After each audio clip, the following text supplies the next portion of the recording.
Hagop sa CCTV footage na ini sa Barangay Gapo, Daraga, Albay ang nangyaring aksidente pasado alas 10 ng aga kanakaaging Sabado. Imbuelto ang sarong 10-wheeler truck asin motorsiklo.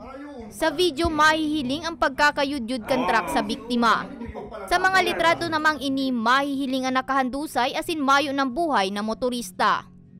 Sigun sa tricycle driver na si Joel Salinga na nakahiling kang pangyayari, mantang naghahalat siya ng pasahero, nakilingan niya ang ginibong pag-overtake kan biktima dangan ang pagkakasabit kay ni sa toong porsyon kan truck na nagkausa sa pagkakatumba, pagkakapairarom asin pagkakayudyud digdi kan truck.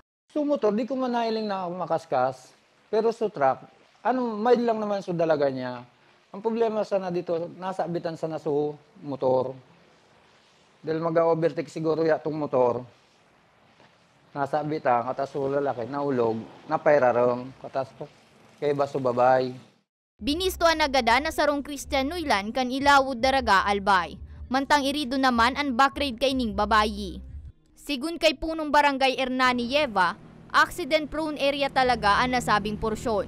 Kaya importante nang gad ang labing pag-iingat, urog pang sadit man sana ang nasabing dalan. Ginawat kang Barangay Council na pag-aagad dyan kay CCTV para at least makatabang man lamang sa investigasyon.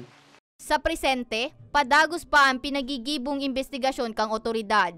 Mantang piglalamayan naman ang bangkay kan biktima sa saindang residensya. Para sa mga baretang Tatak Bicol, May Arango.